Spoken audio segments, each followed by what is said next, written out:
world am I gonna make pies with people and we can't go out?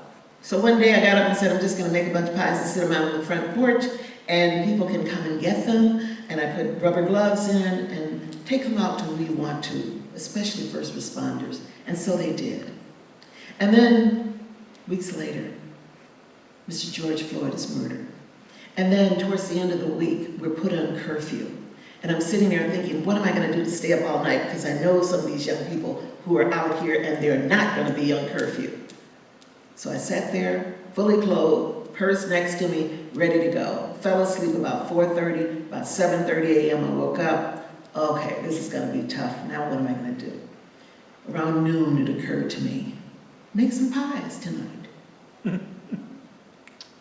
Around 5 o'clock it occurred to me, go online and see if somebody else wants to make pies, because they're at home too. And I did. And I made pies, and then I said to them, you know what? Tomorrow at 6 o'clock, we're gonna take these pies up to the George Floyd Square, and if you feel like it, come on and join me. 6 p.m. the next day, I looked outside and there was a string of cars. And I'm like, oh my, now what do I do with all these people? And I went out to the cars and I said, all right, we're gonna head over. I don't know yet exactly what we're gonna do when we get there, but it'll come to us. The Lord will guide us.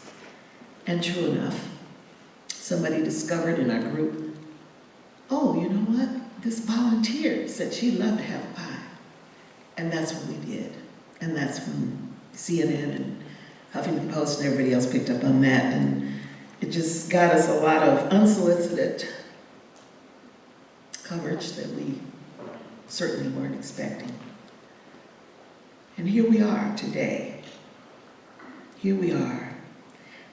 And before I close, there are two things I want to do. First, I want to share with you what some people said about today. Because my work is about being inclusive, and this to me is a part of being inclusive, because we cannot have peace and nonviolence if we don't begin to work together and understand how to be of like mind. So I asked some of my Facebook friends, what do you think about a day such as this?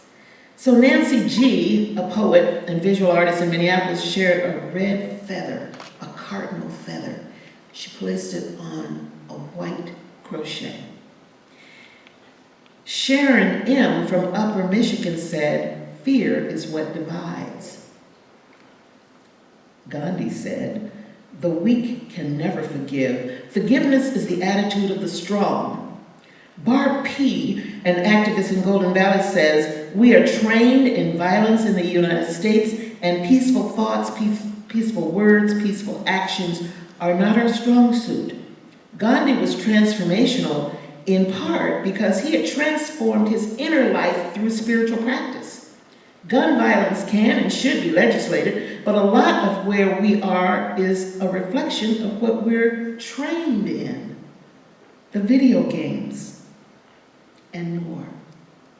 Jesse S. says, an eye for an eye only makes the whole world blind. Gandhi says, it is the law of love that rules mankind. Had violence or hate ruled us, we should have been extinct long ago. Anna D. says, everything I do starts with love, restoring dignity to those who are marginalized, vulnerable, and problem solving is needed to reduce harm. Sarah S. in Pittsburgh, who I met when we took pies out to Pittsburgh after the killings at Tree of Life Synagogue. She said, I'm my community. We don't involve armed police officers at our events. Since we are in the neighborhood of the synagogue shooting, so many folks feel scared and want some sense of perceived security. But we don't find that to be a welcoming message to any marginalized community, and ultimately, no, this will not actually make us safe. So we are working to invent a better community option. It's a process. Paula G. in Golden Valley says she reflects and acts with peaceful intentions. Joan S. in Omaha, Nebraska says, share and care. It defines our humanity. Kathleen M. in Chaska shares a quote, "Understanding and love aren't two things. When you understand, you can't help but love. And when you love, you act in a way that can relieve the suffering of people." Andrina S., who's out there in the audience, says, of Brooklyn Park, "Small groups make big impacts on moving the needle for equity and peace." And our beloved Kate Toll, who's not here, says, "We all need ways to transform so we don't transmit." She's partial, she says, "Sweet potato pie brings individuals and community to transformation." I have to agree with Kate. We call it keeping our eyes on the pies. We also know we can only do this peace work as we do it, and that is by taking it one pie at a time. And we also believe it's what's in the batter that matters, which brings me back to the theme, Releasing the Dove, a call for activating nonviolence, and reiterating that dove is you, and it's me. So I am just going to ask you if you are able and can, but if you can't stand, just lift your hands and your arms. Just lift them up.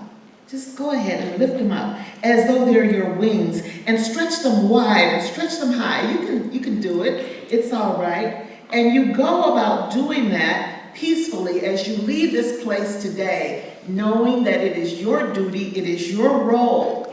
You're the dove. You're releasing that energy. You're taking it outside of these walls. It is painful to think about how abbreviated some of the lives are of doves that we know. Many of them, we know that.